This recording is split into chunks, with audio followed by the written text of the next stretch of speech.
Hi, everyone. My name is Monsurat Ottun. I'm here from CISA. I'm happy to be here. CISA is really just beginning to develop its conversation on AI, right? So as you know, sometimes government is a little bit slow moving, but given my work at PwC, where I got into data and AI governance, I just came and, I've been with CISA for about a year, and I'm like, we can't not talk about AI, right? So I'm kind of the AI person for Region 1.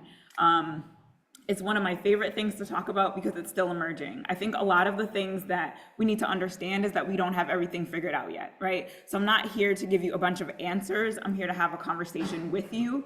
And I'm hoping that you'll participate, because at the end of the day, it's only in having these conversations and using these platforms that we understand AI better. And that's what makes the AI better.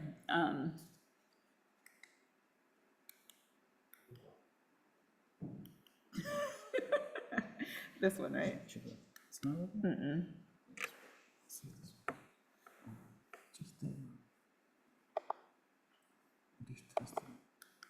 Here we go. Okay, so at CISA, I'm gonna try to remember to stand here so you all can see me. So at CISA, our goal is to have a secure and resilient infrastructure for the American people. And our mission is to lead the national effort to understand, manage, and reduce risk to our cyber and physical infrastructure. So what does that mean in the realm of AI? It means that cybersecurity is very much still at the forefront of everything that we're doing with AI.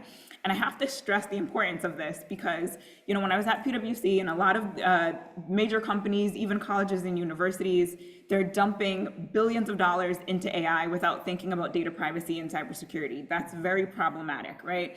Cybersecurity still needs to be at the forefront. We're still talking about security by design, which I'll talk a little bit about later.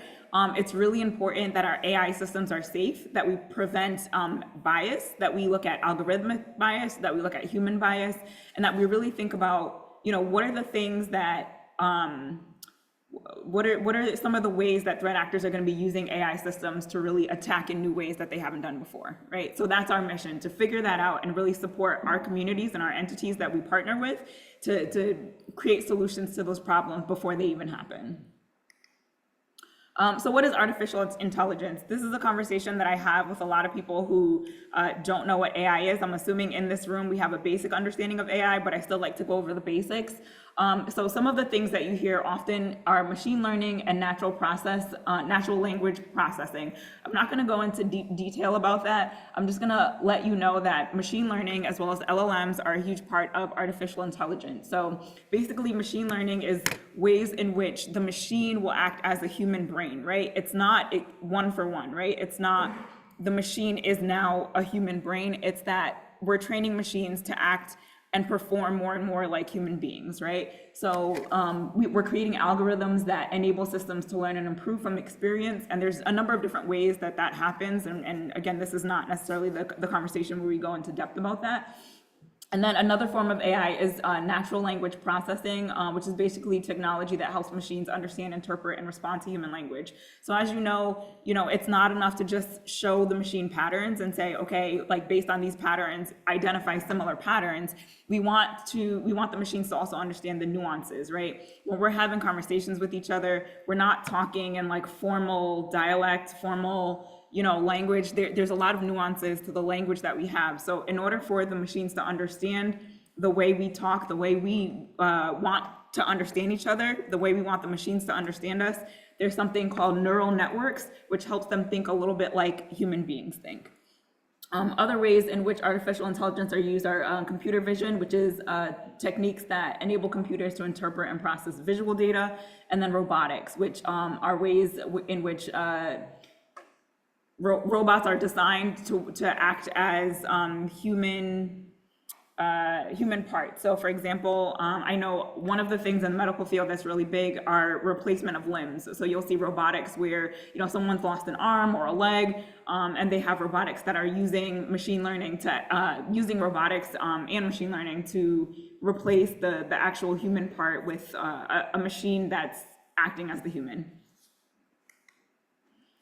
This is just a little bit more into the way it works. I'm actually going to skip over this. I have a lot of slides, so I'm going to try to skip over some of the basic stuff. So where do we begin? So AI is the hot topic. Everybody's talking about AI, which is good and bad.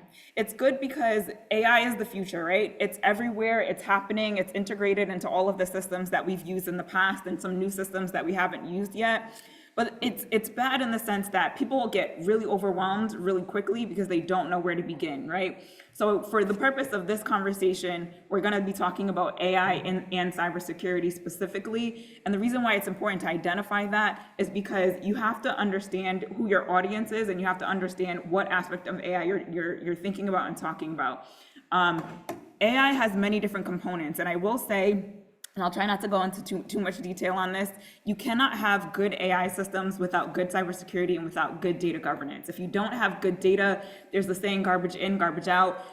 None of the things that you're using the AI for is going to matter. So if you want to get started with AI, or if you're using AI already, you probably already know this, but just know those are the key conversations. Everything else that you hear about from policy, and everybody wants to talk policy, in my opinion, you can't have good AI policy if you don't have good infrastructure. You can't have good infrastructure without good data and without good governance around cybersecurity.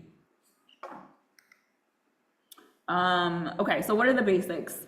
I think I talked a little bit about this before, machine learning and natural language processing. We're gonna skip over this. Okay, so what are the basic tools in which AI is used? So I'm gonna talk about 4 key areas. This doesn't mean that this is an exhaustive list, and actually, let me circle back. Let me give a disclaimer, 2 disclaimers. One, as CISA is really building out its AI platform, just know that everything that I'm saying, not everything that I'm saying is necessarily a representative of CISA per se. As we're still developing what our AI strategy is, we do have an AI roadmap and we do have AI resources, but this presentation is largely coming from me. And if you want to know what the AI resources are or the AI strategy, know that you can go to the CISA website and it will give you plenty of resources, which I will show you at the end. The second disclaimer is that I did use AI to create this presentation, and I did that intentionally. Why? Because if we don't use the systems, then we're not going to know the good and bad of it, right? So first and foremost, especially when I come to colleges and universities, there's this fear of using AI in the classroom. But the problem with that is that I guarantee you, you have colleagues, you have students that are already using these AI systems, right? If you're not using it, then you don't know what's good about it. You don't know how it's working for you. You don't know what works well. You don't know what works poorly. So therefore, you can't contribute in building policy around how to use AI and how not to use AI. So I'm not saying go out and just start downloading all these AI systems. Please don't do that. Please make informed decisions about the AI systems that you're using and understand how whatever systems you're using meet your mission. But please understand that if you're not using the systems, then you're not going to be able to contribute to the conversation on how to create transparent and good, secure AI systems. Okay, so these are the 4 key areas that I'm going to be talking about: data collection, pattern recognition, threat detection, and automated response. These are some ways in which AI can really, really be beneficial for us, right? If you're not using these systems already, and honestly, most likely you already are. AI is not new, believe it or not. AI has been around for a really long time. It's embedded in a lot of the processes that we're already using. It's just that now we've grown exponentially. We've taken a large leap in what AI can do, and that's why the conversation is so prevalent right now. But it's a time saver, to be honest, right? I created this presentation within a matter of, like, I'll say a couple hours, but before it would take me weeks to create a presentation like this, to get all the details, to do the research. Now it just streamlines the amount of work that I have to put in, because it allows me to collect all of the data, research the data, edit the data, and create the presentation in a much more streamlined way, right? That's only one small way of using AI, right? If you're doing cybersecurity, which is my main mission and my main job, imagine, does anybody know what a logging system is? Does anybody here work specifically in cybersecurity? Okay, so I won't go into too much depth about logging systems, but basically, if you're looking to protect your network, right, you want to be able to analyze patterns, right, the good and the bad. If you notice that there's an anomaly, so like if you're collecting logs and you're noticing that there's an anomaly in the data that you're collecting, that's a red flag, right? Human interaction is good, but you might miss something, right? So you're going through the logs and you miss something. AI helps you to catch it a lot faster, right? So in your ability to collect data and your ability to detect patterns, detect threats, just being able to have a system that can review and more likely than a human being catch something that doesn't look right and alert you automatically in real time when it's happening. Imagine the time that you save. And if that's a real cyber threat, imagine not seeing a blue screen where all your systems go down simply because that AI system was able to detect something way faster than you would have been able to, right? So it's things like that, pattern recognition, machine learning algorithms identify normal versus anomalous behavior. That's what I just talked about.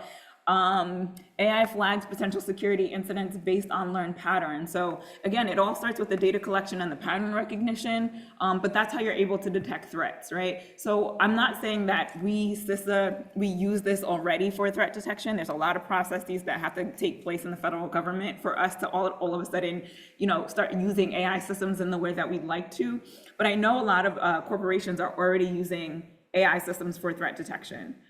So if you're not, it's something to consider. It makes your life a lot easier in terms of cybersecurity recognition. I'm sorry.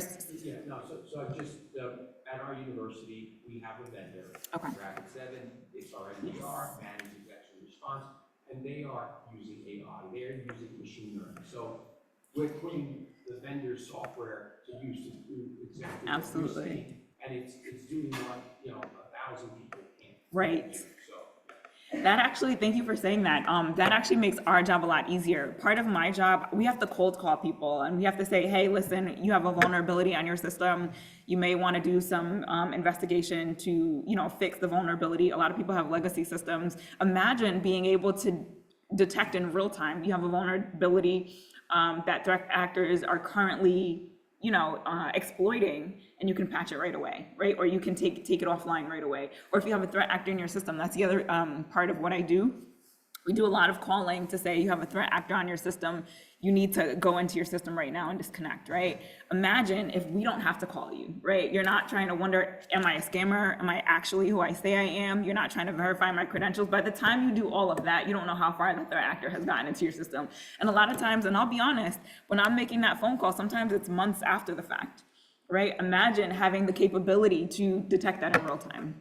It's leaps and bounds. It's the difference between having to shut down your entire university or having to shut down an entire department versus having to just go in your system and taking a system offline, And then automated response, again, with the alerting, right? So it's not someone manually calling you. It's not me having to say, yes, I do work for CISA. I'm a cybersecurity advisor. You should trust me. You should trust my word.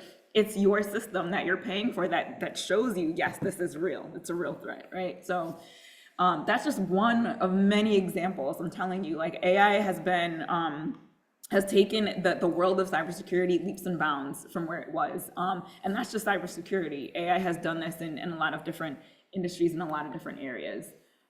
So just some of the benefits that I talked about, or that I'm interested in: enhanced threat detection, automated incident response, predictive analytics. How many of you actually have incident response plans, valid, up-to-date incident response plans in your organizations? Or do you know if your organization has an incident response plan, even if you're not the one managing it? One. But if I don't say yes, I'm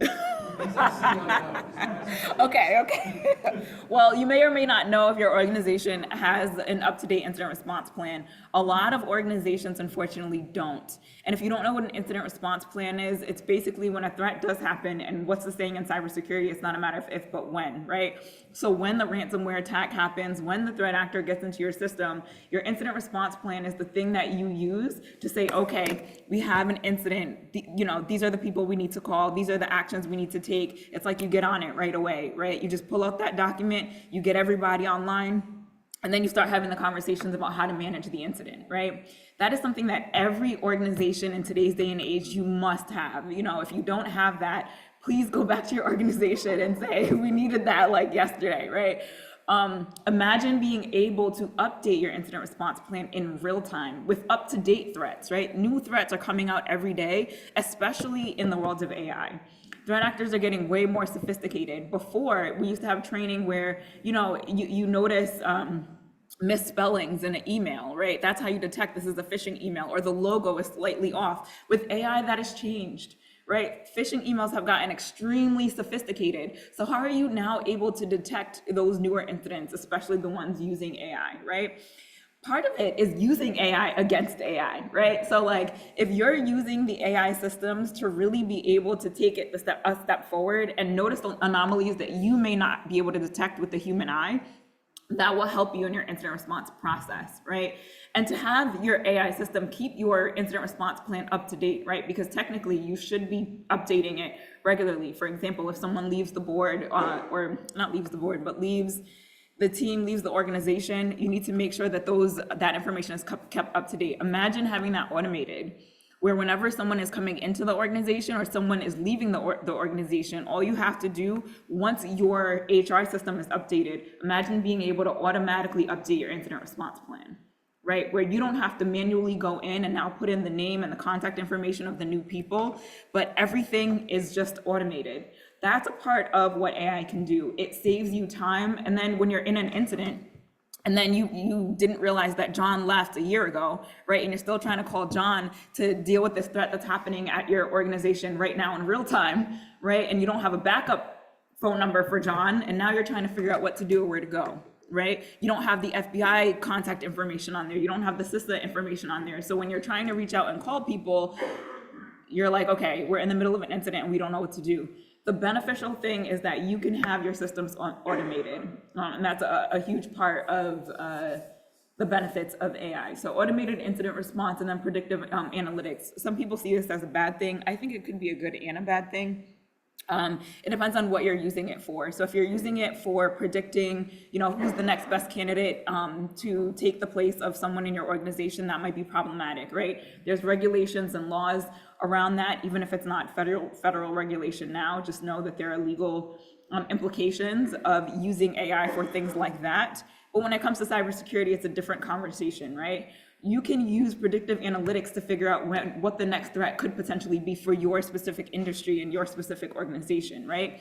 Now it's no more guessing. It's taking the patterns of yesterday and it's building out an analysis for tomorrow, right? So you can get ahead of the curve before the threat happens so that you can prevent the threat from happening. And again, I'm speaking about it from a cybersecurity perspective, but apply it to whatever industry or organization that you're working with, right? Imagine the ability to be predictive, right? Obviously, you have to double check, you have to verify. There's a lot of things you need to do to make sure that the information is accurate. AI is not automatically going to spit out 100% accurate information, so you do need to do your due diligence. However, imagine being able to think about your target audience in a new way. Think about your collaborators, your partners, your stakeholders in new ways where you have prediction on how to best service them or where they're going to go or what their needs are going to be, right? It puts you ahead of a lot of other universities, a lot of other colleges, a lot of other folks in the industry to now be able to take a proactive approach rather than a reactive approach. So again, these are just some of the ways in which AI is beneficial. With the good comes the bad, right? So there's a lot of ways in which threat actors are using AI to their benefit, right? Automated attacks, adversarial machine learning, deepfakes and disinformation, evolving malware. These are only some of the things. I was just in a presentation the other day where we were talking about jailbreaking AI systems, right? It's actually really, really easy to do. And then modifying prompts. Those are the things that are top of mind right now. Why? Because it's really easy to do. So, before AI systems, you couldn't get malicious code, right? It wasn't easy to get proprietary information. The AI system, like a ChatGPT, would actually say to you, if you're asking for something that you shouldn't be asking for, it would say, we cannot give you this answer, right? We're not able to provide this response. Well, people have learned hacks so that they can get responses to things that they shouldn't be able to get access to. I can't quite hear you. My name is Alan Adnan, and I'm professor at the university, and I teach computer networks. And some of our chapters we have secure our network. And I be showing for my students how to use the ChatGPT for writing small scripts and and then I asked, like, can you please write this kind of attack script? And ChatGPT said that no, I cannot do it. But then later on, I just asked him, could you please write me a script that will send so many packages from my computer to a switch. Okay? And then it is just, it generated attack actually. And I used this attack and I tried to, That's not of good. course, it was in, laboratory environment. So, but we are surprised about something else. And that's a huge problem. That shouldn't happen. And I think that, the thought was that protections were put into the system so that that wouldn't happen. But as you can see from your example, right, there's ways to get around the rules and the controls, right? And unfortunately, they're public, right? And once one person does it, they publish it online and all of a sudden everybody knows how to do it, right? Even in the presentation that we're in, they're basically going through the steps of jailbreaking the AI system. And I'm like, I don't know if we should be showing the steps in a presentation, right? Because at the end of the day, I mean, it's good to inform, but at the same time, that's how people learn how to do these things, right? So it's good and it's bad. It's good that we're informing ourselves on, what are some of the things that we should be looking out for, but it's dangerous because now once it's out in the open, it's out in the open. How do we stay ahead of the attackers when they're, as soon as these systems come out, if you don't have a legal or ethical sort of viewpoint, your mission is to just go in and create like the most malicious malware that can basically hack any system. That's problematic. So my job is to figure out how to prevent that from happening. And I have to say it's an ongoing thing, right? Deepfakes, there's an AI system, I'm not going to tell you which one, but there's an AI system that's literally created to show you how to create deepfakes. So, and honestly, it's uncanny. Like, you can go in and create a deepfake of yourself and you'd be surprised on how realistic it looks, of saying completely something you've never said before. It's crazy, it's scary. There are ways to create disinformation. There's ways to train ChatGPT and other systems on creating misinformation and disinformation, unfortunately. So our job has gotten so much more difficult because AI has made it exponentially just impossible, to really figure out how to stay ahead of the curve and make sure that we're attacking every single issue that comes about when it comes to training folks on, what's the most sophisticated phishing training that you can have at this point, right? I was surprised. I was in a training where it was a spoofed website. So forget the phishing emails, right? Forget the text messages. It was a whole website and it looks extremely legitimate, right? It's the little things now. People are like, oh, well, if you look at the AI, the misspellings, there were no misspellings, right? When you look at, the person, the image of the person, you could tell because their eyes don't look real or something's off in the face, the image looked perfectly real. So what do you do when even the professionals are having a hard time knowing what's real and what's fake? That's where we're at. We're beyond this, right? So now we have, the Rapid Sevens and the other organizations that are looking at ways to now get ahead of that. How do you recognize deepfakes? Unfortunately, there was a case, and I don't know how many of you know this. There was I believe it was a high school gym teacher. No, sorry, it was the principal. So the high school gym teacher created a deepfake of the principal saying a lot of derogatory, racist, bigot, things that he never said, right? He almost lost his job because of it. And it was the police department that was able to provide credibility and say this was a fake, right? But what if that wasn't the case? What if they didn't have the tools and the technology to figure out that that was a fake?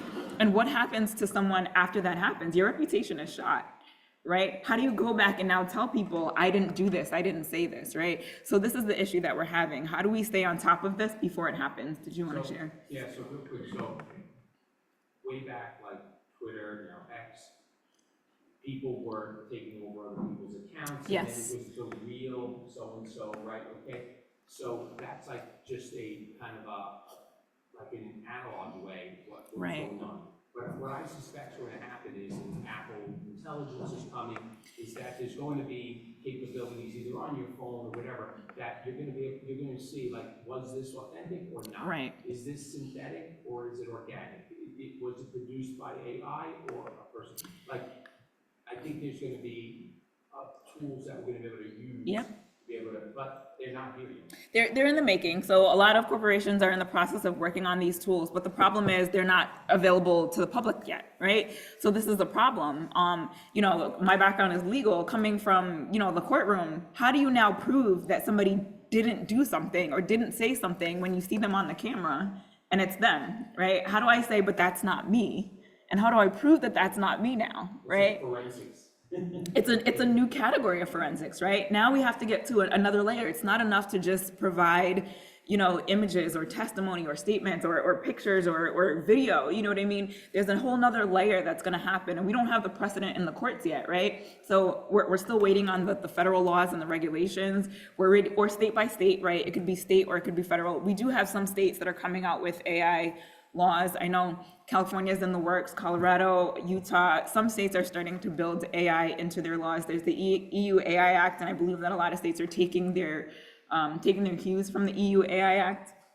And there's a lot of countries are now building AI laws and regulations into their laws. But even in the absence of an actual AI regulation or AI law, there are laws that we have to look at that are already in play, right? So when it comes to, you know, our fundamental rights, right? Race, religion, you know, gender discrimination, all of these things can happen with AI. AI is not perfect, and we've heard cases with Amazon, with Microsoft, where the bias is already showing up, right? So that's another issue that we have with AI, right? People are like, okay, I'm just gonna rely on the AI system.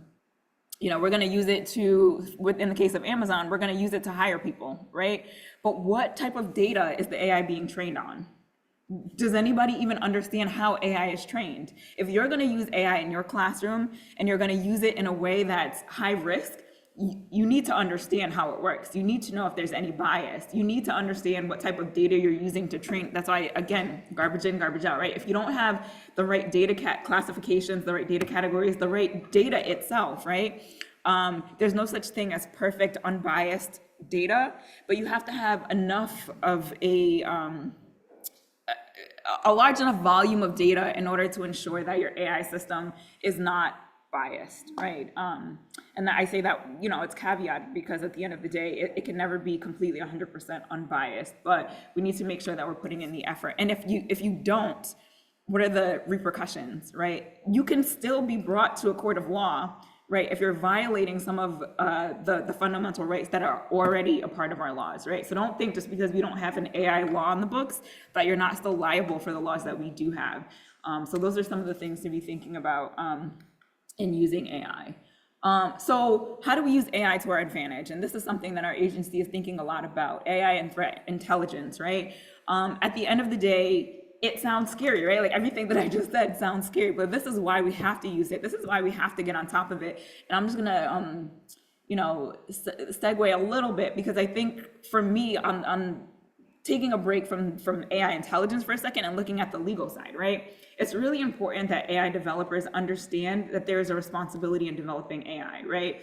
We need transparency. If you don't have transparency in the way that the AI models are built, how can you, as a user of the AI, say that this system is working properly and it's working to the, you know, in the way that I want it to, right? If I have a mission in which I'm trying to use the AI to better my organization, but for some reason the AI system is not working right, and then one of your constituents or your clients gets affected by it, you may likely be liable for having used that system with your clients. But can you go back to the vendor? Can you go back to the developer? Can you go back to the manufacturer and say, no, I know that there was something wrong with the AI system. It wasn't in my use of the AI system. It was in the development of the AI system. The only way we're going to know that is if there's transparency around the way AI systems are built.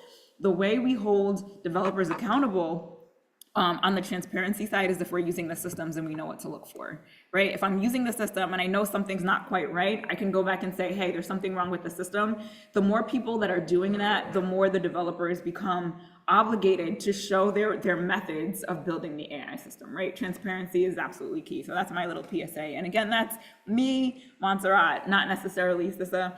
But this is the way that we get to setting a precedent that allows us to be able to say, you know, we want better AI systems, we want transparency around it, we want to understand it so that we can even explain it to the folks that we're using the AI systems with and for, you know. So again, AI and threat intelligence specifically, data aggregation, pattern analysis, this is similar to what I was saying before about the data collection and predictive analysis, but this is just specifically in the way that we would use it for threat intelligence, right? So AI collects and processes threat data from diverse sources, right? Again, it makes our job easier because right now we're partnering with the FBI, we're partnering with MSISAC, we're partnering with all of these organizations to collect threat data. However, imagine if we didn't have to do that. Imagine if I don't have to get on the phone with Doug Doman from FBI to say, hey, what are the latest threats, that you're seeing? What are some of the patterns that you're seeing? Instead, imagine having a system that automatically sends me all of the threat updates so that we can get that out, in our alerts and our advisories ASAP, right? It takes months sometimes to collect that data, come up with a joint advisory and present that to everyone, right? We have to analyze it to make sure it's legitimate. We have to understand the patterns before we release anything saying that this is what we're noticing, right? AI systems can help us in that process, right? It makes it quicker, it makes it easier. And the quicker that we have that information, the quicker we can get that out to our constituents in our alerts, in our advisories.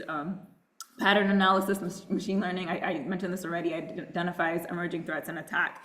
So this is really important because, for example, this is an election year, right? So CISA specifically is really focused on election security. And we're noticing that there are patterns, right? In the past years, we're talking to each other across the region. So there's 10 regions in the US.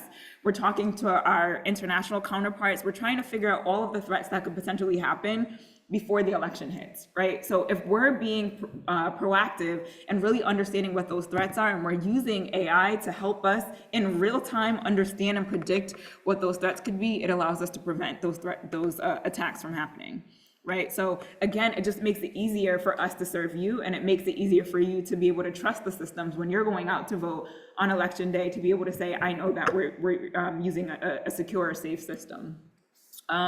Risk scoring, AI assigns threat levels to potential vulnerabilities and indicators. I will give a caveat here. You want to make sure that you're double checking. So the AI systems, they're coming up with these analysis and these predictions and things like that. You can't just assume that everything that it gives you is accurate. So you need to make sure you're doing your due diligence to ensure that even if it's assigning risk scores, that you're double checking to make sure that those things line up.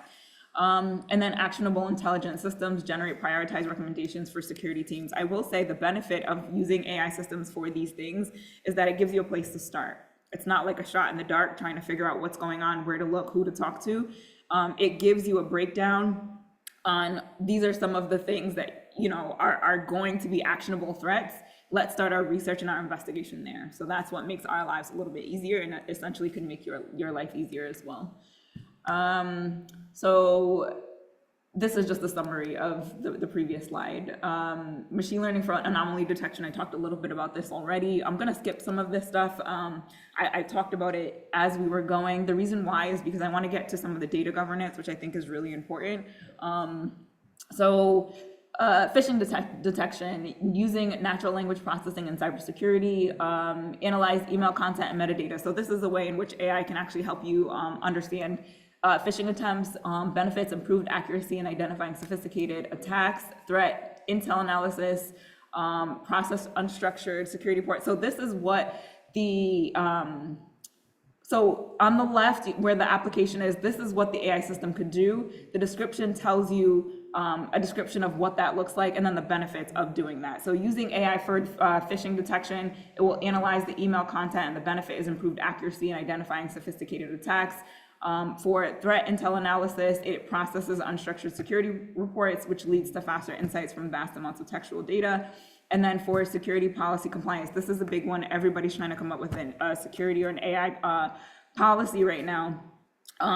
It can help interpret and classify policy documents, which provides a benefit of automated auditing and gap analysis. Again, I would use this as a tool and not use it as a template, right? So at the end of the day, if you're downloading a template that was created from somebody else, or even an AI created policy or template, make sure that you're tailoring it to the mission of your organization, because no two organizations have the same mission. Therefore, no two organizations should have the exact same AI policy. If you're using AI differently than another entity or organization, your entity specifically should have a policy that caters to the ways in which you are using and not using, the ways that you're telling your community or your entity not to use the AI systems. The reason why this is extremely important from a legal perspective is because, as you're going to see, when laws start to come down about AI, the FTC is going to say, did you create a policy around AI use and development? If you did, you are obligated to follow that policy. So if you're creating a generic policy or using a template, what's going to happen is you're going to be held accountable for everything that you say in that policy. I'm seeing more and more people do that. It's not beneficial. It's not helpful. It does not work if you're not using it for the specific needs of your organization, unless you find a template that in every way aligns with your mission and you're going to implement it in exactly the way that it says. Make sure you do that, because if you don't, you're going to be asked about that. AI enhanced incident response. I talked a little bit about this. AI identifies potential security incidents in real time. Machine learning prioritizes the incidents based on severity and impact. This is only one way in which it helps in incident response. The systems correlate data to understand the attack scope, and then automated responses isolate affected systems and block malicious activity. And then lastly, remediation. The remediation should come from you. It shouldn't come from the AI system. But if you're looking for recommendations, the recommendations can come from the AI systems. Okay, so I want to spend some time on some of the issues that you will have in terms of cybersecurity, AI cybersecurity implementation. Data quality first and foremost, right? And I think we go into, I'm going to try to speed through this. Okay, so the reason why I want to talk about this is because how many of you are actually developing AI systems? No one? Oh, one person. Okay. How important is it to you to have good data? Good data. Why? Because you need to develop a large language model where you rely on specific types of data that you trust, not relying on random data or random data. Right, because what happens is if you have a specific mission for developing an AI system, so if you want your AI system to, analyze certain data for the purpose of executing XYZ, and you're not properly classifying your data, first of all, you don't have good data, and then you're not intentionally classifying your data in a good way, what happens is your output is going to be poor. And if your output is poor, your AI system is not going to be, it's not going to meet the mission in which you're creating or developing the AI system. That could be problematic for you. Go ahead. So at our university, to aid our admissions team in determining which students are most likely to accept and come to the university, we're using AI through a software provider, and it's consuming all the information about the prospective students through the Common App. So that's a trusted source of information. And then any other data that we can give about that population of students coming in, the machine learning, the training. So for us, the data, if you don't have good data, then Your whole system's messed up. But we are seeing the recommendations that it's making to us that we're putting into action in terms of our recruitment strategy. There's a direct correlation to our recruitment results in a positive way. Right. So you have to understand what your use of the AI system is, and then classify your data based on the type of use that you want your system to provide as an output. And this is why it's really important. I would say spend the time, even if it takes you hours, days, weeks, really understanding the data. If you don't do that, I guarantee you that the AI system is going to be useless, right? The data quality is just as important, or I would say even more important than the AI system itself, because the data is what actually trains the system, right? So, and even over time, because especially if you're using generative AI, I know there's different types of AI systems, but if you're using a generative AI system, what happens is over time, your classifications could change, right? So if the system itself, it's learning based on patterns that it's seeing, it could change the way that it's now understanding an output, right? Or providing an output.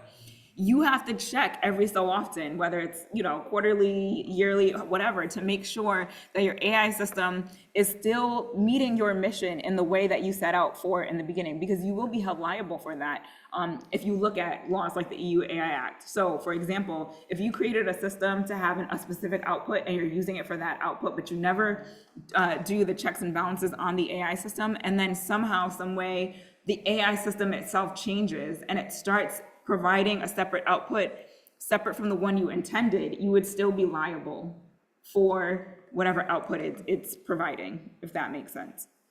So it's important to not only check your data, understand what data is going in, classifying your data properly to ensure that you have good data quality, but to do checks on your system every so often to ensure that the purpose in which you set for that AI system is still being met, months, years to come. False positives. How many of you use ChatGPT? Everybody, right?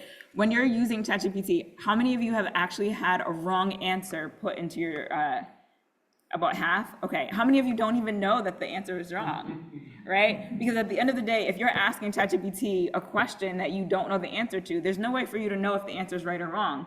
But based on the hands, we know that systems like ChatGPT and almost every AI system, it's gotten better, I do understand that, but they're not necessarily going to give you 100% accurate information, right? We have to know that. You have to know what system you're using. You have to know the positives and negatives and know that it's going to give you false positives. And I'm not going to go into deep detail. There's, we could talk forever about hallucinations and stuff like that, but I'm already running out of time. But just know that there are a lot of things that you need to be wary of in the development and use of the AI systems. And if you're talking to your students about this is a huge topic to talk about. They shouldn't assume that whatever they're inputting, they're going to get an honest and direct response. And even when systems evolve, I could talk about this forever. I'm going to try not to run over. But even as the systems evolve, sometimes it's not purposefully giving you a wrong answer. Sometimes based on the data that it has or based on the prompts that it was given, the answers change. Like the AI system is trying to adapt and understand what it is that you're trying to tell it. So there's examples of, like, if you're asking for a historic fact, they're trying to provide you history, but they're also trying to provide diversity, and they're trying to make sure that there's no bias, and it's trying to make sure all of these things. So it may give you an inaccurate answer, but it's not trying to give you that. It's trying to incorporate all of the previous prompts that was put into the system to give you something that it thinks is accurate, but we know is not accurate from historical perspective. So these are just some of the things that you need to understand about AI systems. Obviously, there's adversarial attacks, and I can't even see. Skill gap organizations. Just understanding, doing a regular training about AI. You all are here, so I'm sure that this room is a room that understands the importance of education and training, but we need to make sure that the users of the AI systems really understand this. I'm going to skip over a lot of this stuff because we're running out of time.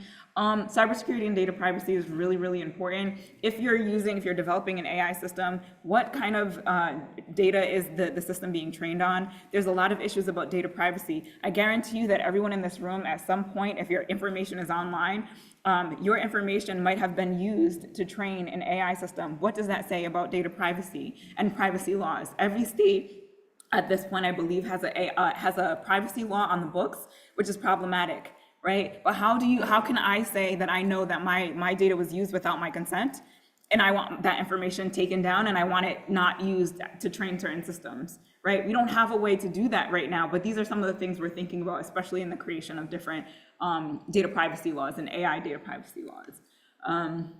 I'm gonna skip over this. Risks and challenges of using AI.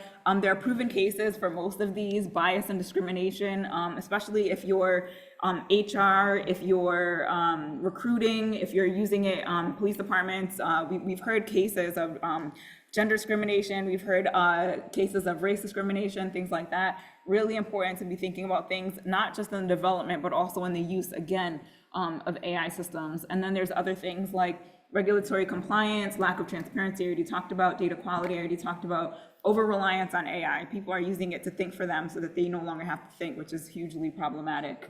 Some more challenges. I'm gonna send you the slides, so I'm just gonna skip over this.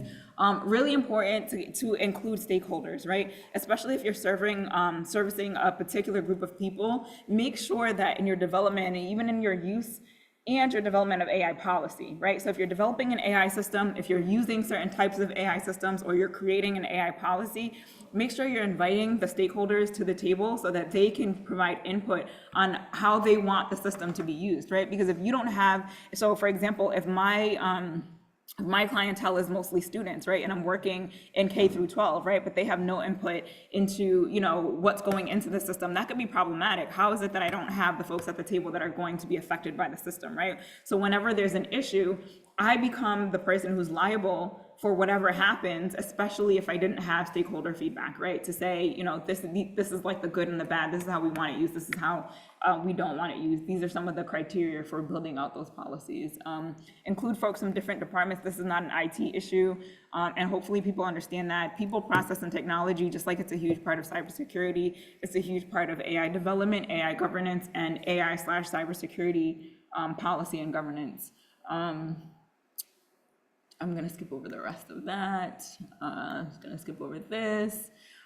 This is a way in which we think AI can be used in the future, specifically for penetration testing, right? So rather than having, well, you could still hire a firm to come in and do penetration testing for your organization, but even beyond that, imagine having, an organization or a vendor use AI to do enhanced penetration testing. So penetration testing, and for those who don't know, is when you hire an organization to come and attack your organization to see what the flaws are. So instead of it being a real-time attack on your vulnerabilities or your policies or whatever, you have someone do like a fake attack so that you can see what the vulnerabilities are, right? Imagine if the AI system can predict what an attack on your company or your system would actually look like and provide you basically a perfect, penetration test so that you can have real-time understanding of what some of the threats are that would affect your organization. These are some of the benefits of AI enhanced penetration testing. Same thing with vulnerability discovery. And I'm going to see, I want to jump to,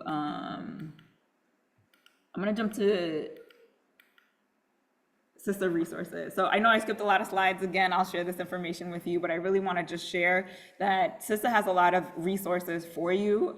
We're really trying to understand the ways in which AI and AI threats can affect individual industries. So there's a lot of work and a lot of time and effort that's being put into that. And when we learn something, we share it with you. So on our website, if you go to cisa.gov/AI, you'll find a lot of these resources. So anything from AI publications and use cases. And that means like if we hear an article come out about something that's happening in real time, something that's affected a large organization or company, something that's in the news, or maybe a lawsuit that was brought, we publish that on our website and share that with you. The other thing is we have resources. So we have Biden's executive order on AI in there. We have our roadmap. So CISA has an AI roadmap.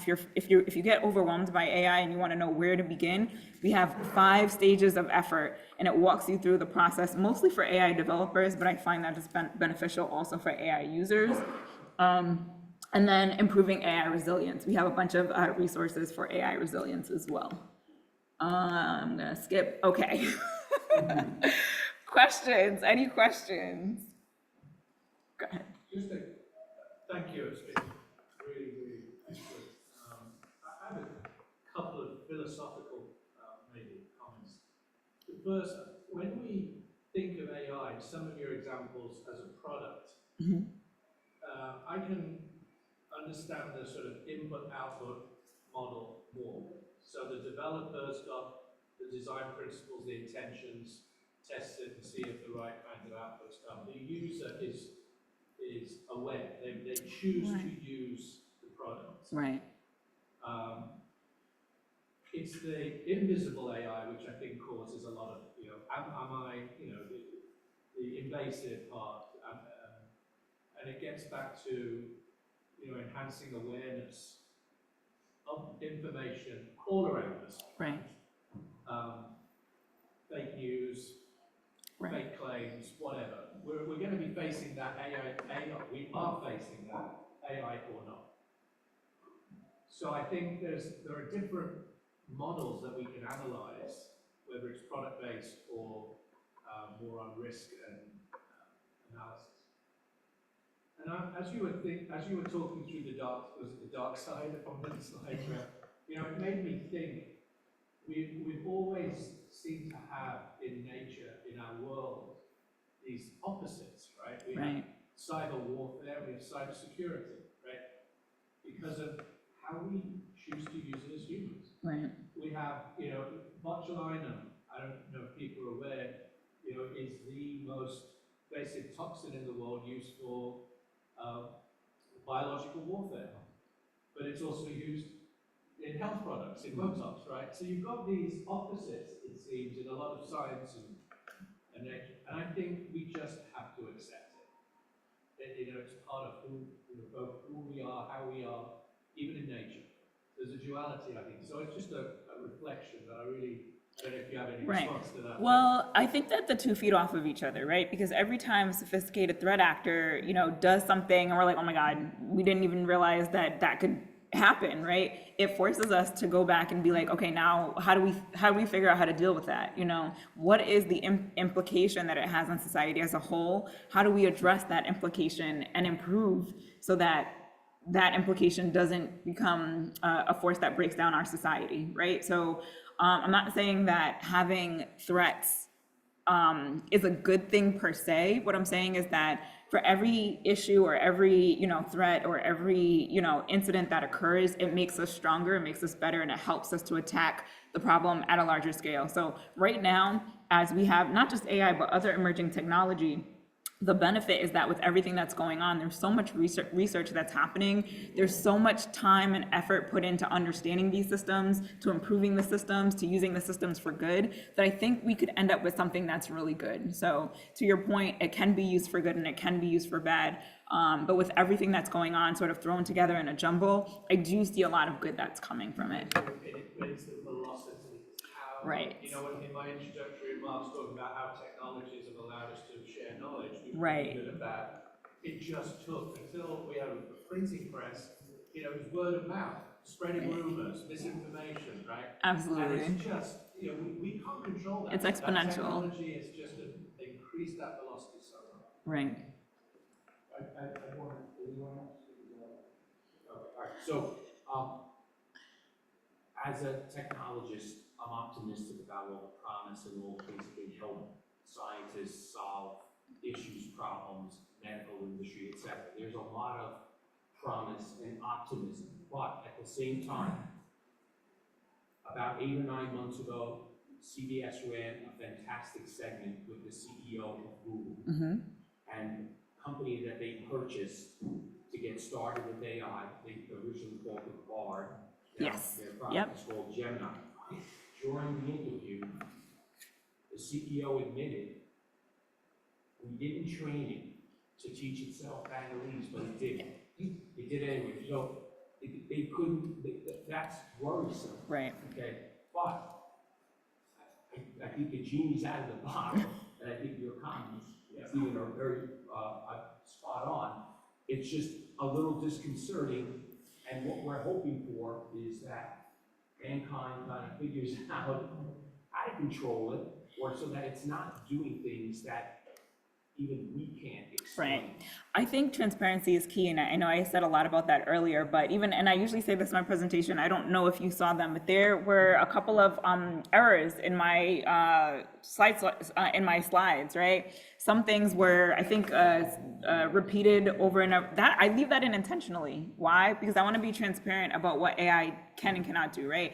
It's not perfect. Usually I share that in the beginning, and I didn't share that this time, but I think it's really important to show that AI is not perfect, right? We can use it. I, again, created this presentation, and I have multiple versions. I have one actually specifically for AI in higher education, which is a different conversation, but I want to show the benefits, but I also want to show that there's some disadvantages in using it, right? And the more transparent we are about those disadvantages, the more it allows us to work better and work more intelligently about these systems, right? There's always going to be issues. There's always going to be things that are more sophisticated than we are. But if we can be honest about what works and what doesn't, it allows us to take the next step and figure out what's going to help us even more.